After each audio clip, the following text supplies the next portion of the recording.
On time. Welcome. How many of you are here for the first time, CONNECTpreneur? Oh, wow. Okay. Well, welcome. We've been doing this. This is our 15th year. Thanks, Michelle. Thank you. We'll give it a second. We love people to network. Hey, TJ. TJ, when's the next Accelerate breakfast? July 16th. He's with GMU. If you want to present, is it open for presenters? Not yet. Now it's closed for that. Okay, but you're doing another one after then when? November 4th. November 4th. Okay, so that's Accelerate Breakfast, which George Mason runs.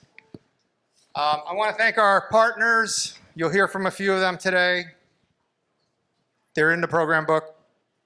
We also have a QR code at our table for the electronic version of the program book. But I want to thank Fairfax County Economic Development Authority, Refraction, we'll hear from Robert soon. Next, powered by Shulman Rogers and Shulman Rogers. I want to thank the Northern Virginia Chamber, the Northern Virginia Tech Council, Buzzy Rocket, NFP, the Maryland Tech Council, Founder Institute, we have Gooch here, Startup Grind, BioBuzz, we have Chris Frew here. Chris, thank you for your support. Sim Securities, Blue Venture Investors, Keiretsu Forum, the Dingman Angels and the Dingman Center at University of Maryland, Georgetown University Entrepreneurship Program, Ryan and Wetmore, the annual Wharton DC Summit, MIT Alumni Angels, Center for Advancing Innovation, FITCI, the Chicago Archangels, the Entrepreneurs Organization, and Citrine Angels. Let's give it up for our partners and sponsors. Thank you, guys.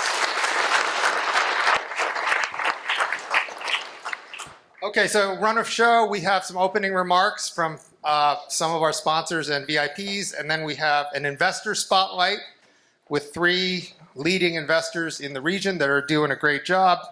And then we have a company showcase with 6 awesome presenting companies. So we should be done and ready to network after we're done with the presentations. It'll be a little bit before 11, so we'll have another hour out there. So without further ado, I wanted to introduce Robert Williams. Robert is the Senior Director of Growth and Innovation for Refraction. Refraction is the leading co-working space in the DMV. They're here in this building. Our office is upstairs. They're on the 8th floor. And by the way, we have the CONNECTpreneur Lounge, which any of you visiting from anywhere can use the space. Just let Ray or Robert know, and they can hook you guys up. But it's a beautiful lounge, and it's if you have time later, go upstairs and check it out. It's an amazing co-working space with all kinds of amenities, and this building is gorgeous. We have food, you know, we have a great restaurant downstairs and snack bar and coffee bar and the koi pond, which is the best part about it. They have a beautiful pond outside, and there's a lake, and you can walk around it. So any of you that are interested in some great space, please come to Refraction. But I'd like to have Robert come up and tell us a little bit about Refraction. Robert. Thank you, Tian. Forgive me, I'm losing my voice because I was talking about Refraction all morning long to several of you, and so if I've already spoken to you, forgive me, I'm going to do the spiel one more time. As Tian mentioned, Refraction is over a decade old.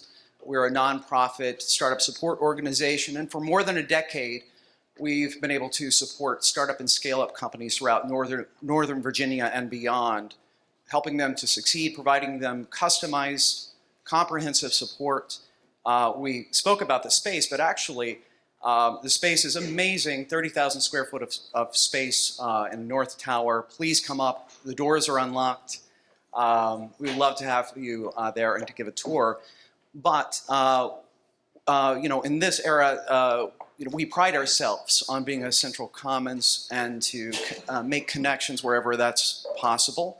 We open our doors every Tuesday and provide the same services and support that we provide many of our member companies, and we have about 20 to 30 domestic and international companies we support in their growth, both startups and scale-ups. We're industry agnostic. We also pride ourselves on the fact that we not only have startup companies in our community, we have professional services, everything that a company could need, investors, government contractors, and a growing number of accelerators and incubators. So every Tuesday, doors open 9 to 5. Hopefully we'll see you there, and I can tell you a little bit more once my voice has come back. Thank you so much. Thank you so much, Robert. And again, if you guys have some time, either after or during, go on up and take a quick tour. Next up, we have the CEO of Virginia Bio, John Newby, who's in the house. You guys would be shocked at, well, maybe you're not so shocked. I was impressed by, I went to John's dinner with Tom Weithman in Richmond a month ago, and I could not believe the quality and quantity of the activity that's going on in Virginia, the whole state, not just Northern Virginia and Prince William County, but certainly Richmond, the whole UVA ecosystem, and of course Virginia Tech, among others.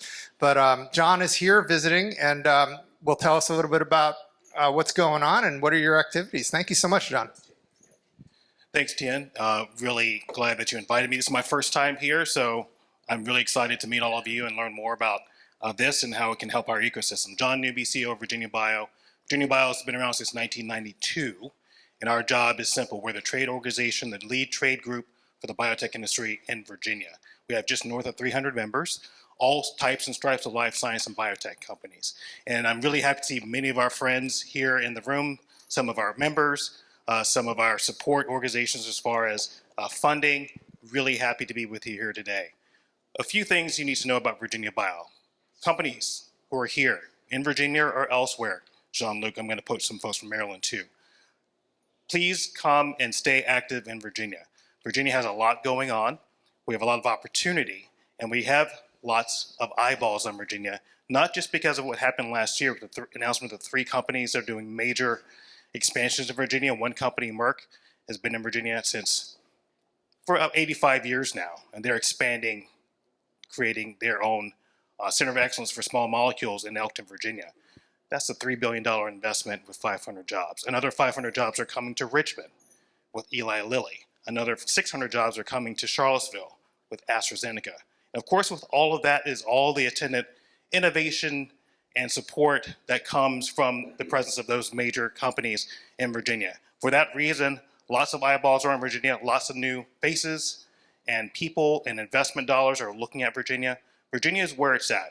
And as many of you know who's been here in the Virginia ecosystem for years, this didn't happen overnight. We've been working hard at this for decades. So now is a great time. Please be a part of what we're doing.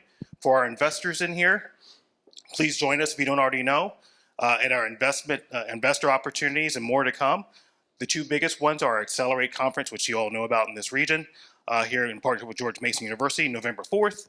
The other is the Bioth Capital Region Forum and Investor Conference coming up in September. Thanks, Tien, for being part of that planning committee. But there are many other opportunities that Virginia Bio is creating. So to curate connection with our companies in Virginia. I want to keep in contact with Tien, let you know about what those are. The dinner that you mentioned, we're doing more bespoke, small, personal dinners throughout Virginia, Northern Virginia, out in Roanoke, in Charlottesville, and Richmond that we want you to come to, and our companies also. I'm not just focusing on investors, but of course the companies as well. So please, please, please stay invested, stay vested.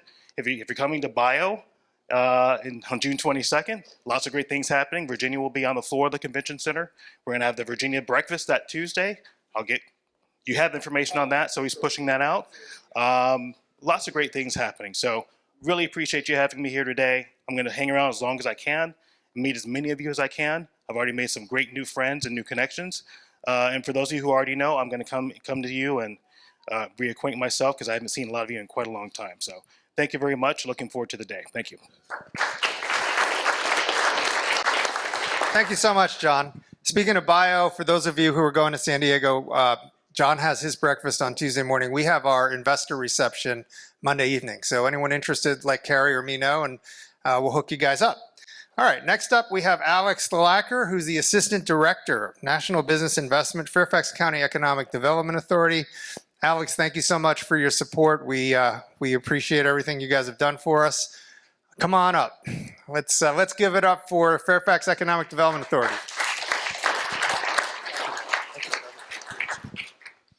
Oh, good morning, folks. On behalf of the FCDA, I'd like to welcome each of you to today's event and just would like to thank Tien and his team for really bringing us all together this morning. You know, one of the things I really enjoy most with my role at the EDA is the opportunity to meet companies and entrepreneurs from a wide range of industries and stages of growth.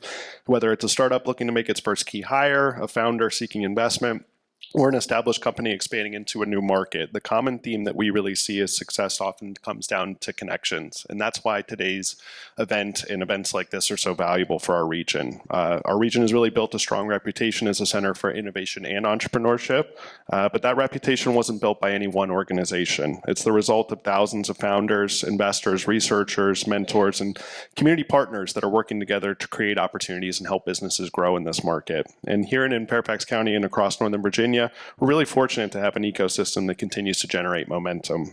We have exceptional talent, leading universities and research institutions, corporate leader, as well as access to customers and partners that few regions can really match. I mean, we're really seeing innovation spurn across a wide range of sectors: AI, cybersecurity, aerospace, to name a few. And just as importantly, we're really seeing a growing network of organizations and individuals that are committed to helping entrepreneurs succeed. At the FCDA, we're proud to play a role in that ecosystem by really helping companies connect to resources, talent, partners, and opportunities throughout this entire region. And that's really what today is all about. Whether you're here to pitch a company, meet an investor, find a new customer, or explore partnership, I really encourage you to take advantage of the conversations that will happen throughout this morning and the day.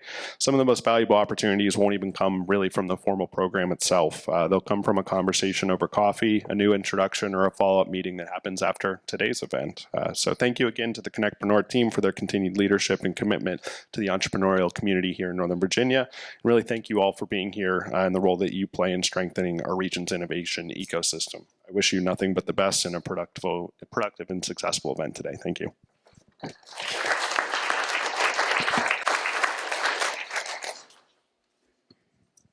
Awesome. Now we have three investor updates. The first one is Maurice Boissier. Hi, Maurice. Maurice is the Chief Customer Officer and a partner with Data Tribe, which is a super active cybersecurity investment firm based in Maryland, although you guys invest everywhere, and there's a lot of good activity here in Northern Virginia, but let's hear about the latest and greatest. Thank you. Sure. Let's give it up.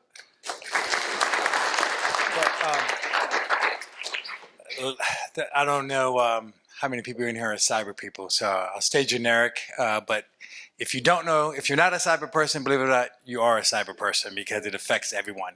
Anybody in here ever heard of Change Healthcare? Change Healthcare, it's, okay, a couple of people. It's the largest healthcare processing company in America. It touches 1 in 3 Americans, processes about 15 billion transactions a year. 2 years ago, they got hacked. And when they went down, it affected people in ways that you wouldn't think when you think of cybersecurity. Because they process, basically, when you go to get your prescription filled at a pharmacy, Change Healthcare is the person who certifies that this is your prescription, this is your insurer, and they kind of clear that transaction. So when they go down, people couldn't get their medication.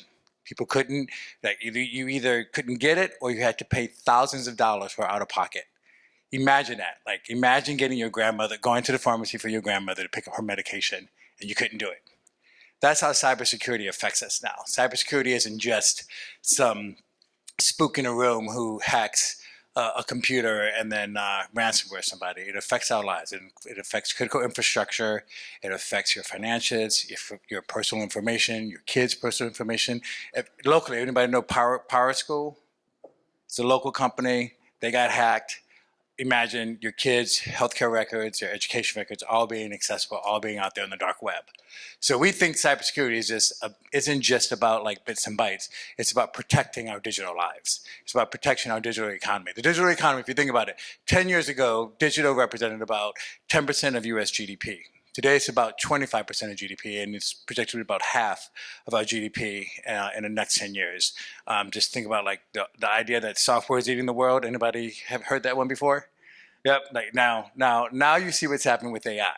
So it's just crazy. So DataTribe was started about 10 years ago, located near the NSA, in part because we believe that the best cybersecurity defenders are the people who are on the front line hacking today.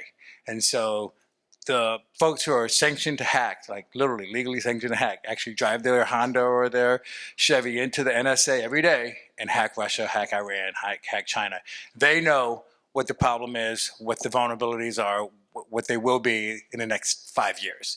And so what we want to do is skate to where the puck will be.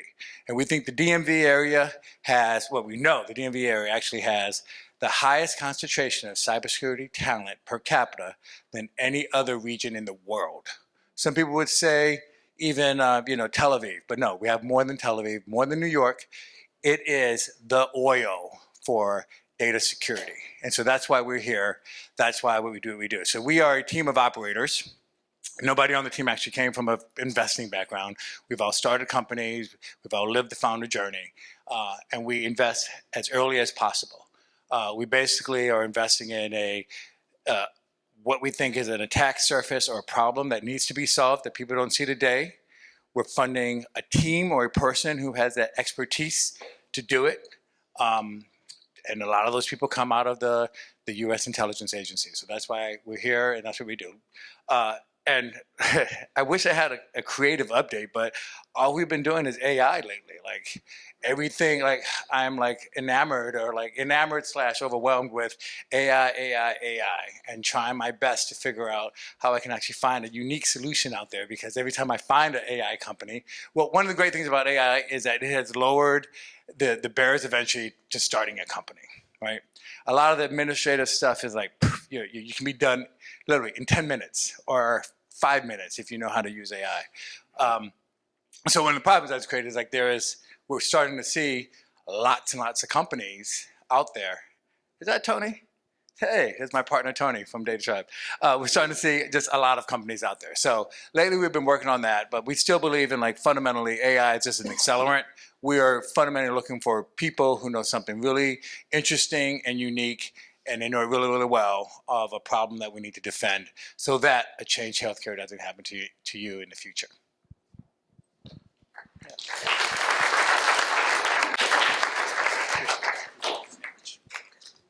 Thanks, Maurice. Next up, we have Satya from Ekphora Capital. Ekphora Capital is one of the leading medtech investors. They started by investing in Maryland-based companies, and Satya will tell us a little bit about their geographic expansion and also some of the recent deals you've done. Welcome. Thank you. Thank you. Thanks, Tian. Satya Janardhanan, I'm a venture partner with Ekphora Capital. We're a fund out of Baltimore, Maryland, but we have an ever-increasing reach within this region. Just going on what Maurice was saying earlier, this region is central to a number of entrepreneurs who are either engineers or PhDs or MDs, right? And that's particularly the case in medtech and biotech and generally in the health IT space. Our firm's thesis is fairly simple. With investment at the right time, we can really tap into this ecosystem's potential to encourage these founder entrepreneurs who have a strong pedigree, strong academic pedigree coming out of either local universities here or coming out of NIH and the FDA ecosystems here. And this region has a unique advantage in that its interests, the entrepreneurs' interests, are strongly supported by the investment ecosystem here and the state and local initiatives that Maryland, Virginia, and DC have to support these entrepreneurs. So our thesis is simple. If we can find such companies early, and if we invest early, and if we invest often in such companies, we can really build a strong momentum and a strong collection of companies that can qualify for higher later stage investments, that can qualify for great momentum funds that haven't quite touched this region as much as they've touched Boston or San Francisco, and really boost the medtech ecosystem in Maryland, DC, and Virginia. We've built this momentum. Large credit goes to Deborah Hemingway, who's built this momentum since 2022. We currently have $27 million of assets under management deployed across 17 portfolio companies. This is a strong collection of companies where we entered into them in their pre-seed stages, and they have gone through the valley of death. They have built their value, they have built their products, and are currently either in the market selling product, making revenue, or they are well in the way of getting their FDA approvals. The company itself, the firm itself has had a strong medtech and diagnostic focus, but we find ourselves increasingly interested in the strong nature of biotech investments that this area has to offer, and the strong quality of investments that this area has to offer. And we have started going into biotech as well. We have an upcoming fund, which is a $30 million fund. The reason we're really excited about this fund is that it gives us the ability to invest not just in Maryland area companies, which has been our track history so far, but expand our reach into Virginia and into Washington, D.C.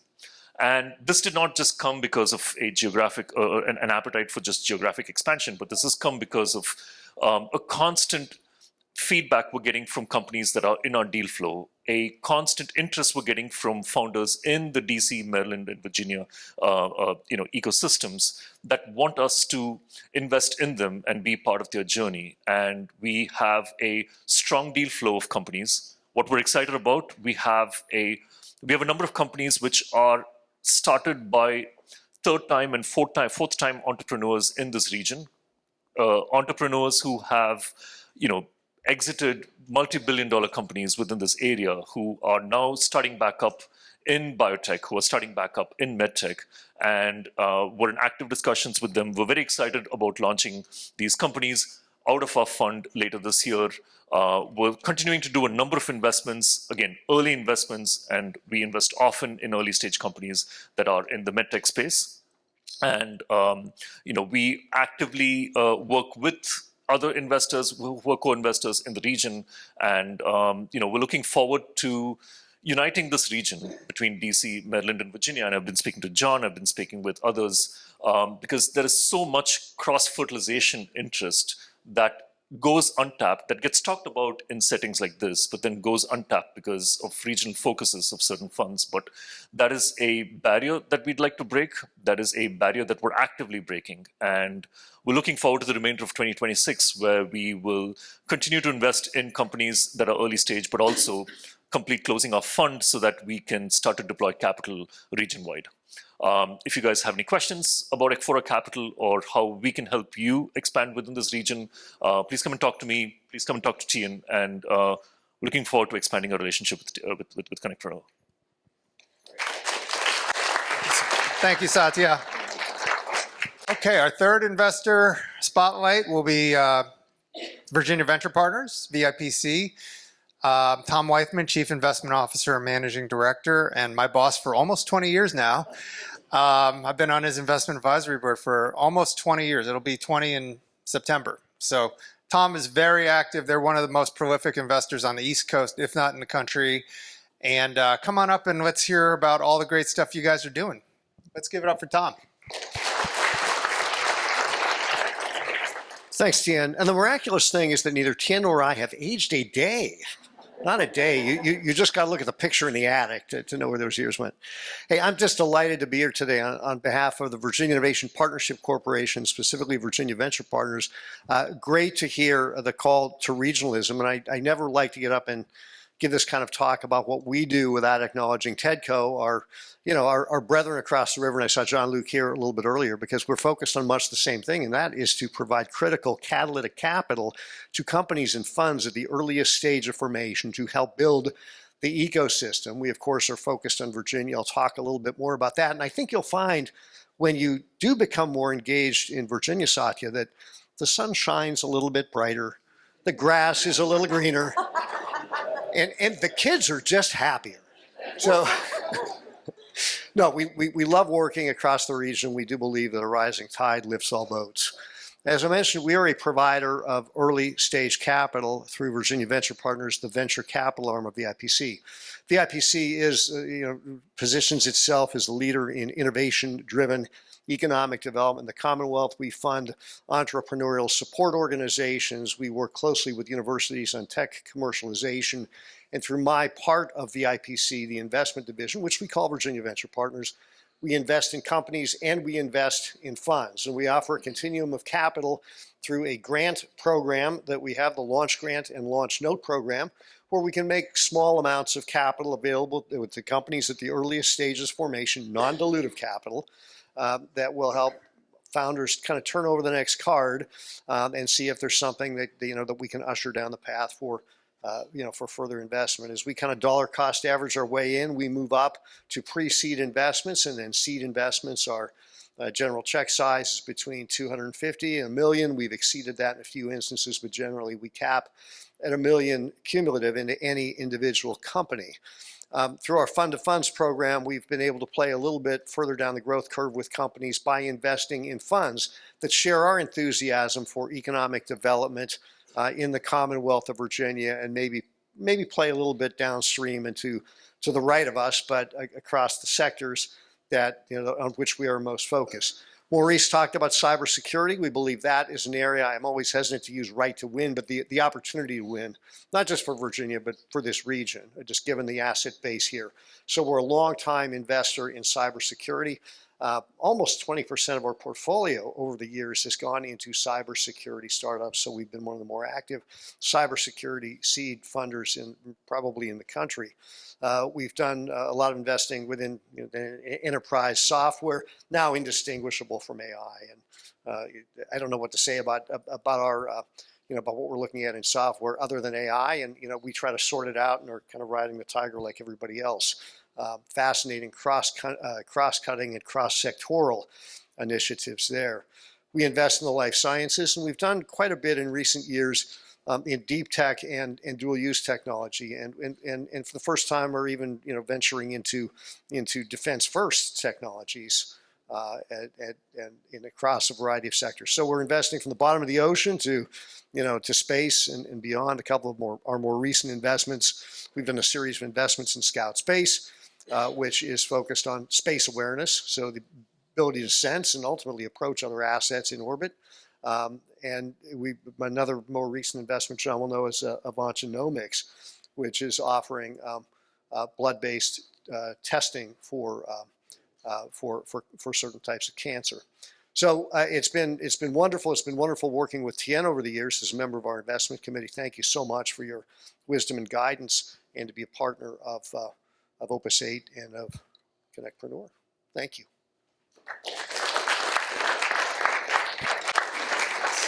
Thank you, Tom.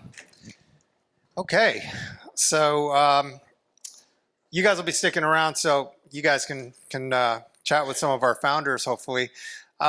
We're ready to start our presentations. We have 6 presenters, 4.5 minutes each. We have a timer right here. Carrie's going to give you the signal as to how much time you have left.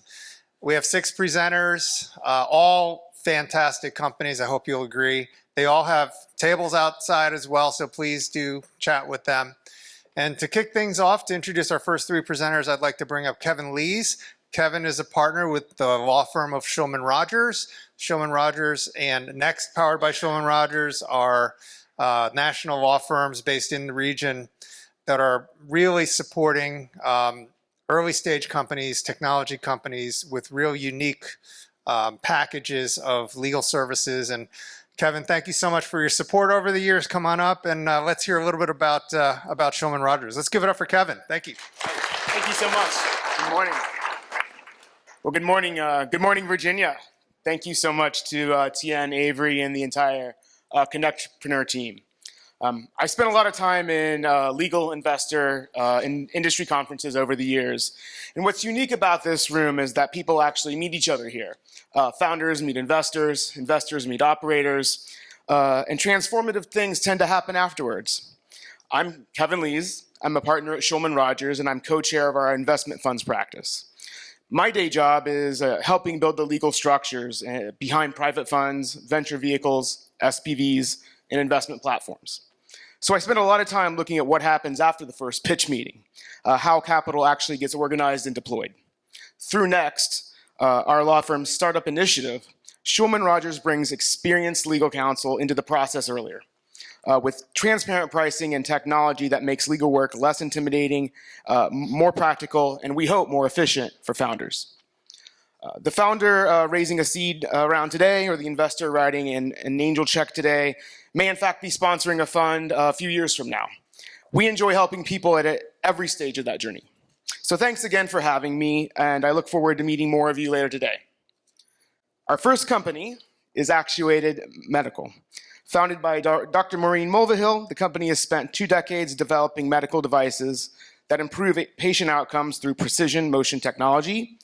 With multiple FDA clearances, a substantial patent portfolio, and more than $50 million in non-dilutive funding, Actuated is now applying its neural glider platform to some of the most challenging neurological conditions, including Parkinson's, addiction, and depression. So please welcome Dr. Maureen Mulvihill.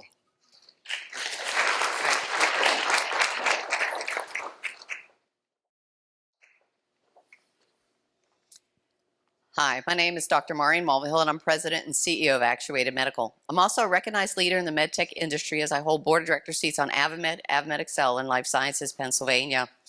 Our 5-year exit plan accelerates Actuated Medical's leadership in brain access and deep brain therapy delivery to treat debilitating neurological conditions. About 100 million patients worldwide suffer from treatment-resistant neurological conditions, and they're candidates for brain implants. These tiny wonders offer transformative care. Deep brain stimulation probes have been used for over 20 years to treat Parkinson's. These probes have to travel deep into the brain and hit a target the size of a small olive. They miss between 3 and 8% of the time where those patients are required to have a second brain surgery. And that's where our neuroglider technology comes in. We're using electronically controlled micro motions to improve insertion, minimize tissue damage. We hit the target. The technology has been developed with about $18 billion in non-dilutive capital from DARPA and NIH. We have about 16 patents that surround our technology, and we've already sold it into 41 global brain research labs, resulting in about $500,000 in early sales and 44 third-party publications that cite neuroglider. We're also compatible with over 15 different implant designs, where our closest competitor is only compatible with one. We already have traction on the clinical side. Our first study with DBS will be at Jefferson University in Philadelphia. We're working with a pediatric neurosurgeon in Boston who's developing gene therapy infusions, and he wants to improve his precision. And then our partners at University of California, San Francisco, will be using neuroglider in a human study in the next few months. This is a significant market opportunity. If we just talk about 10% of that 100 million patients, we're talking about a $30 million TAM, a $30 billion TAM. We are impacting billion-dollar markets.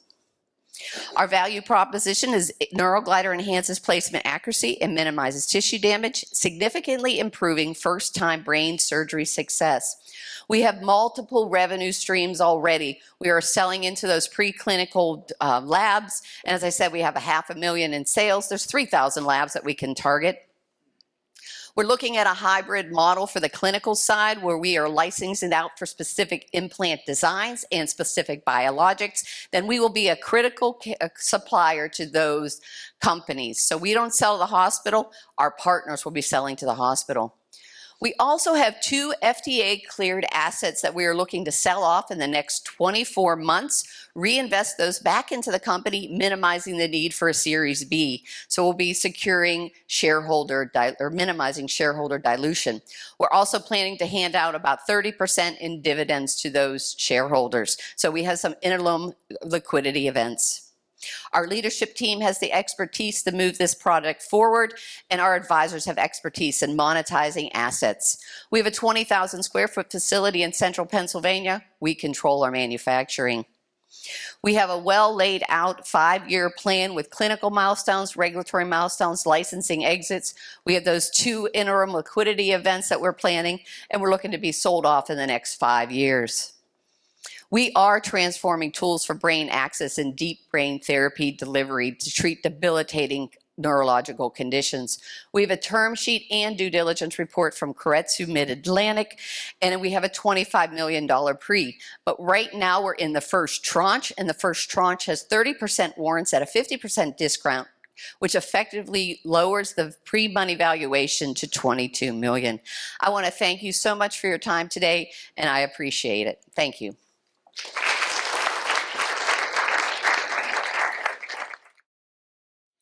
Our next company is C2RE, Carbon to Rare Elements. At a time when supply chains for rare earth elements and critical minerals have become matters of economic and national security, C2RE is pursuing an innovative approach, recovering valuable materials from industrial waste streams such as coal ash, e-waste, and red mud. The company's vision is to transform environmental liabilities into strategic domestic resources. Please welcome Daniel Wood.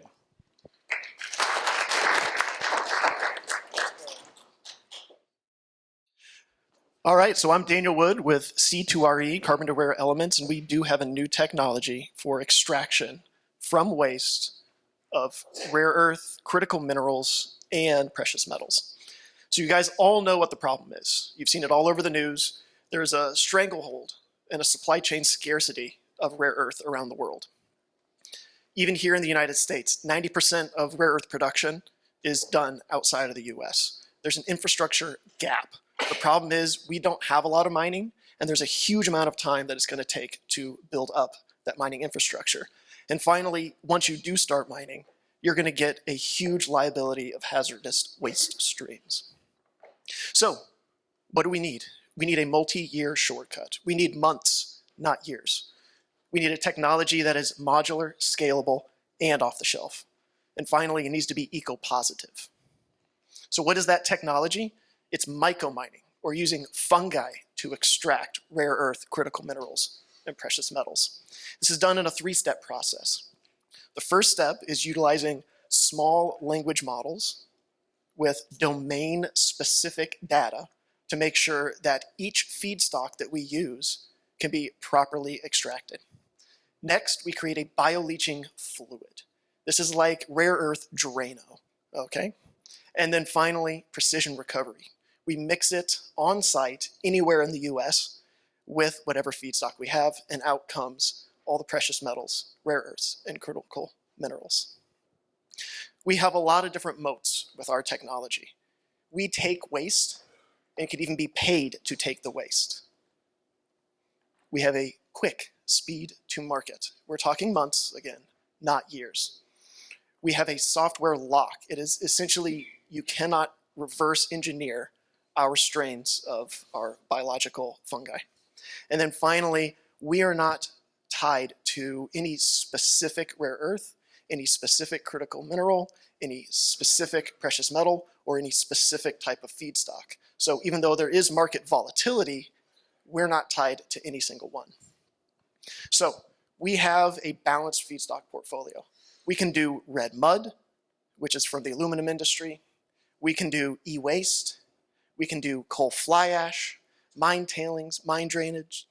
We get every different type of critical mineral that you could possibly want, from neodymium to gallium. We can get gold, scandium, yttrium, all used in the medical industries, the defense industry. We're an asset-light business model. Our plan is never to build an actual facility. The license of our technology will be funded the CapEx, the OpEx of these other companies.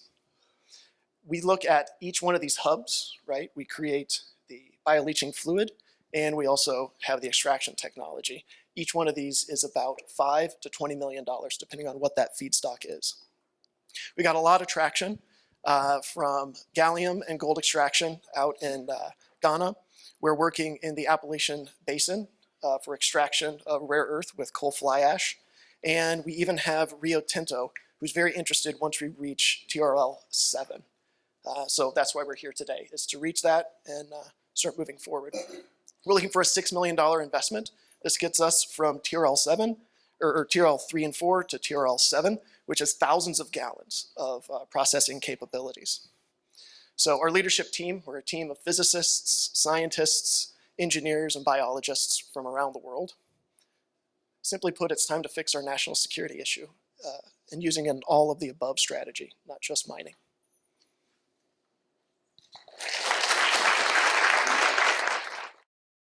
Well, our next presenter is IGC Pharma, a publicly traded biotechnology company focused on Alzheimer's disease. Its lead therapeutic candidate is currently in phase 2 clinical trials, targeting agitation associated with Alzheimer's, a condition that afflicts millions of patients and caregivers. In parallel, the company is also developing AI-driven tools designed to help predict and monitor cognitive decline. Please welcome Ram Mukunda.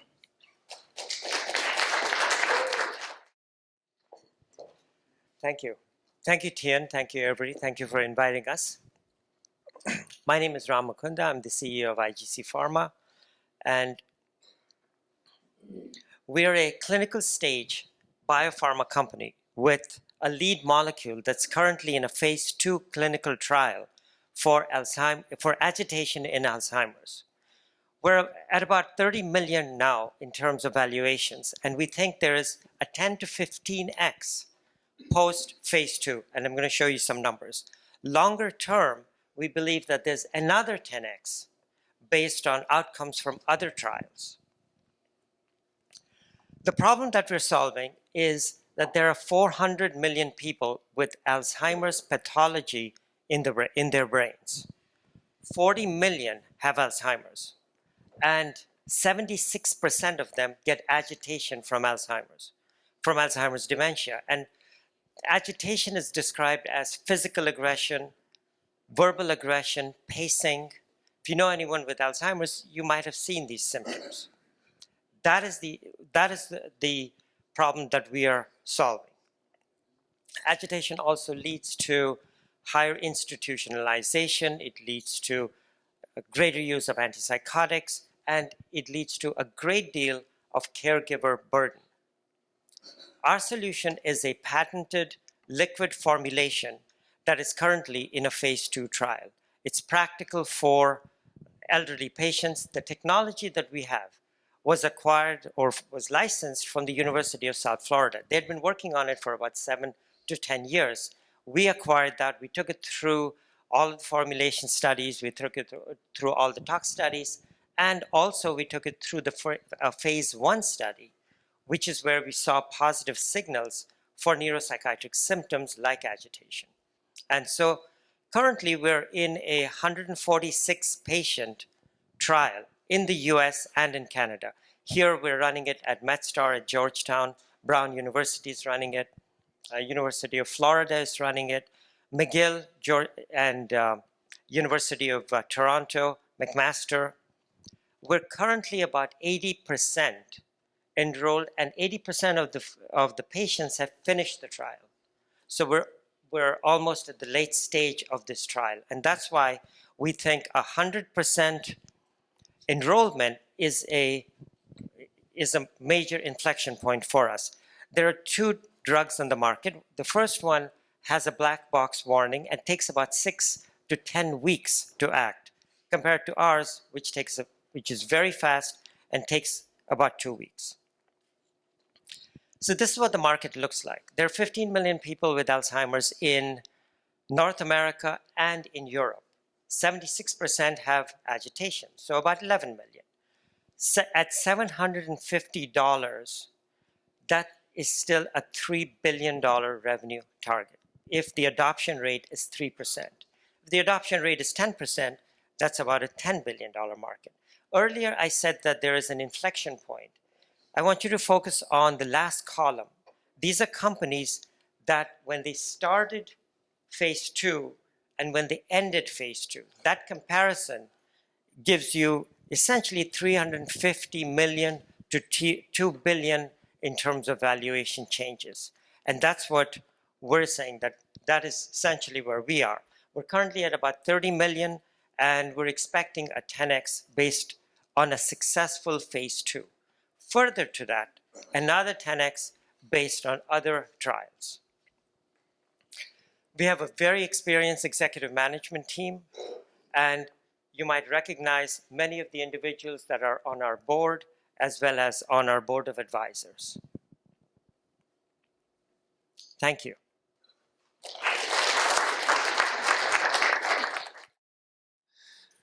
All right, next up, we have three more presenters. I'd like to introduce our partner and sponsor, Buzzy Rocket.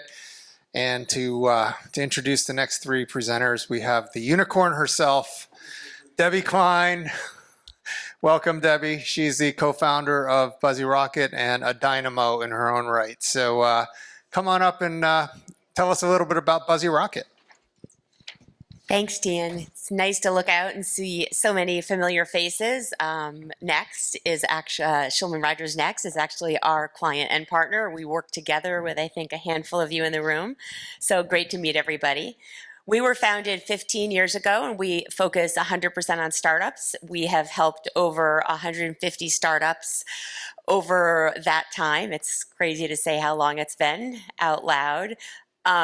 We are a marketing agency, and we only work with 6 clients at a time. So my co-founder and I have raised $36 million for our own tech startups. We have worked at tech startups. I've run worldwide sales and marketing at public and private companies. And we do have a full team behind us of copywriters, graphic designers, web developers, etc. Hi, good to see you. And anyway, so we absolutely are passionate about the startup community. If there's anything we can do to help you, whether it's as a client or just to connect, we love reviewing pitch decks. We love practicing with people. So however we can help, please let us know. Now for the glasses switch to read my intro. It's the joys of getting older, right? It's my pleasure to introduce Saram Alavi, founder, chairman, and chief technology officer at Traderverse. Traderverse is an AI-powered social finance network tailored for traders, investors, and financial learners. Their solution is built upon proprietary frameworks for analysis, AI, real-time streaming, and blockchain technology. It seamlessly integrates with over 30 brokerages and exchanges, and users can share and scan portfolios socially and execute trades directly from the platform. Not trying to steal your thunder, but please join me in welcoming Traderverse to tell us more about how they're poised to revolutionize how people can connect, engage, learn, and collaborate in the realm of finance.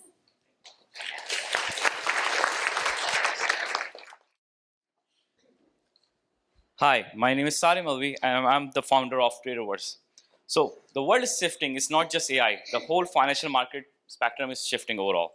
There are 740 million people who trades in the market at this time. It's a lot, basically. And both in crypto, there are new asset types, there are equities, there is now tokenized assets and everything. So the market is growing rapidly in every aspect. With that growth, a lot of young generation is now participating into the trading spectrum as well. 80% of young adults that invest into the market take their financial advice from social networks, basically, from different people.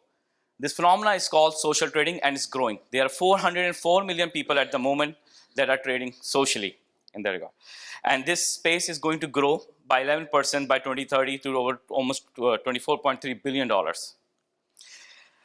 But the real problem arises because most of the brokerages, exchanges like Fidelity, Schwab, they are still staying 10 years behind the revolution that is coming right now. They are still old apps where you can just go and transact, but not naturally connect with different people. So this is the problem that Traderverse is here to solve. Traderverse is a centralized platform that connects all fintech companies and businesses with consumers in a very different way, in a social, entertaining environment. And how do we do it? We do it through these principles, these 7 segments that completes the bridge over there. That's another thing. One by one. So the first thing is universal identity system.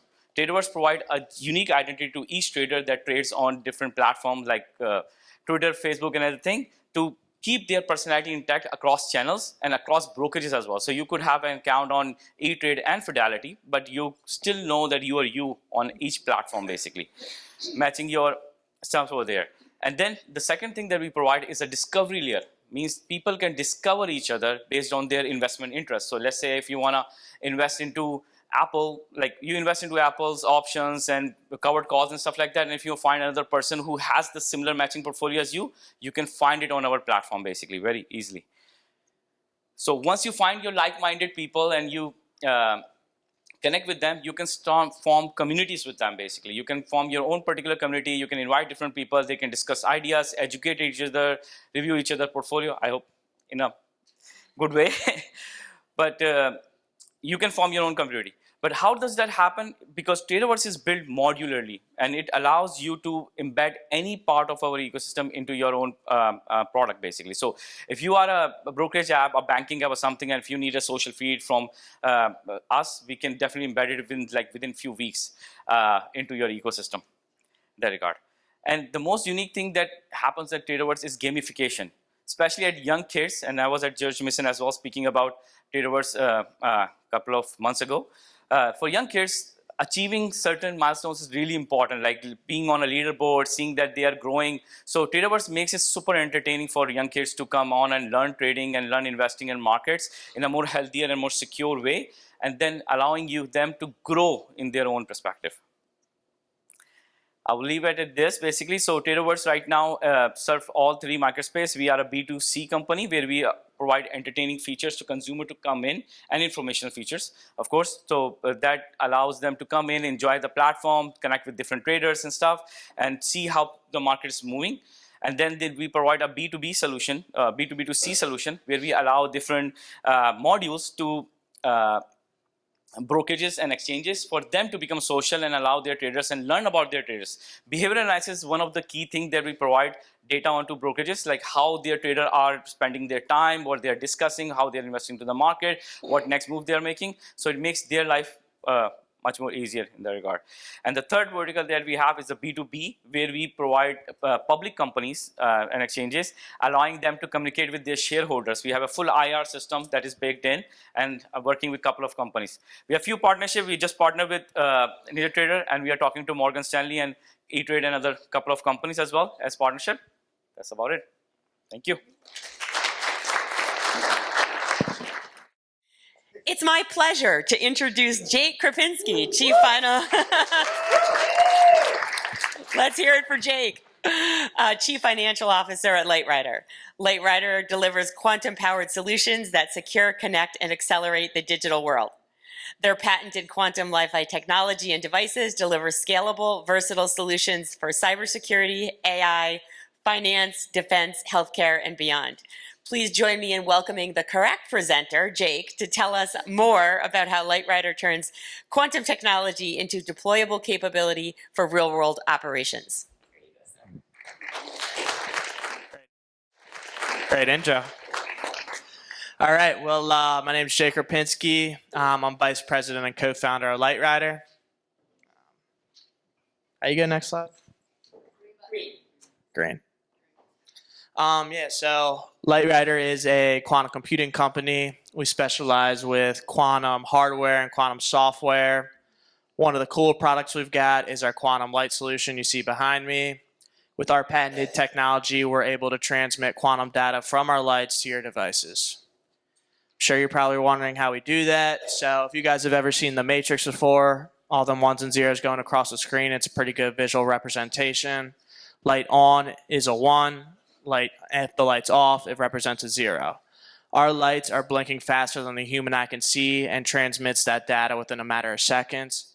If you and your device are not directly underneath that light, you will not be able to receive the secure quantum data. So we built quantum chips into our lights, but another cool thing we do is our lights are compatible with a quantum computer, if you do happen to have one of those on site. So you can send all that information throughout your building, organization, or agency. To know about LightRider, you kind of need to know the backstory. So the CEO, Tony Lawrence, he came from NSA, supposed to be here today, but he's on a top secret mission. On a cruise in the Bahamas. But he started a government contracting firm, worked with him there, and we kind of saw the potential for quantum computing as a commercial business, incorporated LightRider in 2020. Took us a few years to get our lights to work the way we wanted to do them, and then we put together a team of elite quantum engineers to build out our software and applications to pair with the lights. So the way I think about quantum, a lot of people see it as an industry and a market of its own, which is true, but we also see it as a overlapping and enhancing a bunch of other pre-existing markets. Obviously, our lights are great for security and encryption, but they can also be used to navigate robots around. They can be used for Bitcoin mining. They can be used to create synthetic data to power into large language models. And we've got a bunch of other applications in the woodworks. I don't know if I can talk about them, but essentially the way I kind of see it is we've created the supply with our lights so people have easy access to quantum computing. And as we're building out these applications, we're creating the demand for people to need to use our lights. So far, we've done a great job of raising capital and securing our intellectual property. If we had some additional funds, we'd probably put it towards building out different variations of our lights, different versions, increasing the speed and the range, obviously patenting the technology as we go along. Doesn't hurt to have more patents under your hood, and yeah, continuing to develop more applications to be paired with the lights. So far, we've raised about 3.5 million. A lot of that is from our founding team. Seed round, we're looking to raise $5 million. A lot, we're open to entertaining outside investments, but in addition to that, we're also open to collaborating with other potential businesses, opportunities. A lot of people see our lights and, no pun intended, have a light bulb go off in their head as to how they can work collectively to come up with one of their solutions and enhance them. This is kind of the final slide just to see where we see the technology evolving over the next decade. This is a campus setting showing some different ways that the technology can be used. Other than that, I'm going to wrap it up, but I brought one of our demo units out there if you want to see the technology in real time. Ask any questions you've got, chat it up, that's fine, but other than that, thank you. And seeing as we are on our last presenting company of the day, I think I'll get this one right. It's my pleasure to introduce Herb Pearson, founder and CEO of TravelEasy. TravelEasy.com's revolutionary platform lets you experience destinations around the world from the comfort of your own space, joining live adventures, interacting with locals, touring museums, even diving underwater, all in real time. Please join me in welcoming Herb to tell us more about how people will be able to use the TravelEasy unified platform to experience the world as never before.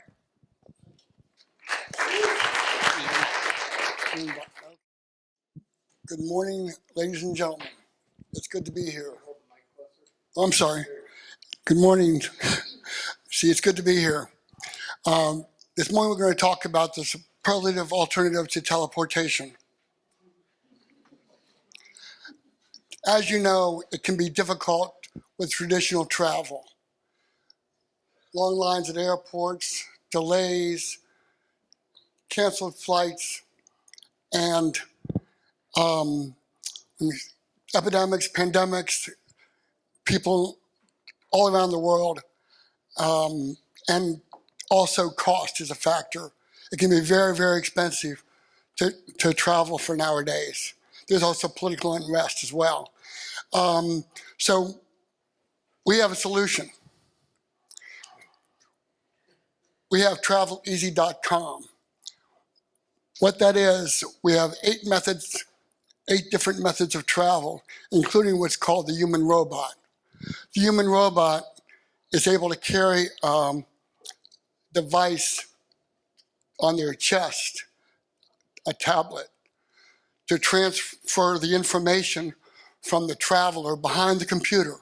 So you could be behind a computer, you could be on your phone or tablet, and you could be instructing the human robot, either him or her, where you want them to go. And then you can talk to people around that human robot directly. So take an example, for instance, real estate. Currently they have virtual travel for real estate, but you can't open cabinets. You can't look at pipes. You can't talk to the agent. You can't do any of these. You can't look at the furnace. But with the human robot, you could. You could talk directly to the real estate agent. You could see everything. You could talk to people directly. So Some of the other methods of travel include a drone pilot, a GoPro operator, a dash cam driver, a stationary camera, or telepresence robot, to name a few. We also are able, with our patent that covers 38 different claims or parts to it, includes simultaneous multi-screening, so that you can see 8 different human robots on one screen at one time, talk to them individually if they don't hear each other. This is all under the patent. The other thing is that you can record this in the cloud for future reference or to show friends and family. As you can see, Travel Easy is by far the best compared to traditional travel or static type of media. I just explained that we have 38 different patents. The patent came through on November 26th of 2024. Our revenue model includes a subscription and topic-specific advertising, meaning anything related to travel, hotels, airfare, restaurants, whatever, and not chewing gum. Then the third is merchandising. So we have different products that we can sell that's related to traveleasy.com. And then the different methods of travel that's fee-based hourly travel. I'm Herb Pearson, and I'm the founder and CEO. I've been in the federal government for 24 years. Of that, 16 years was with the Department of Defense, top secret clearance.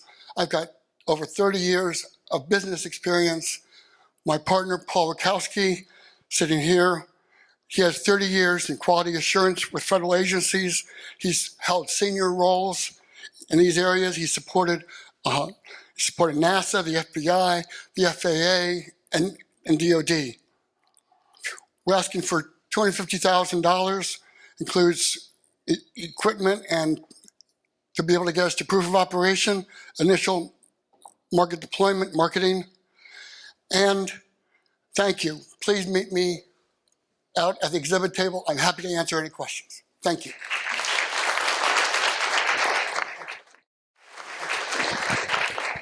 Thank you, Herb. Great job. Let's give it up for all 6 of our awesome presenting companies. You guys were great. Again, our presenters all have tables out there, so please engage with them and chat with them. And I want to thank our investors for coming. And I also want to thank Potomac 24. Sheik, how are you? He's conducting interviews down next to our table along the wall. So Potomac 24 is an emerging media company here in the DMV. They're doing a great job, and we appreciate your being a partner of ours. So let's give it up for Sheik. Thank you, Sheik. Okay, with that, we did finish on time. I love that. You guys know me for 15 years. I like to start on time and finish on time. We always start late, but we build enough in there. But anyway, we're done. We have the place until 12 o'clock. Thank you, Ray. Thank you, Robert. And again, if you're interested in learning more about our facility upstairs on the 8th floor, please come on up and you can do a quick little tour. And with that, thank you guys for joining us today, and I hope you guys have a great summer. Take care.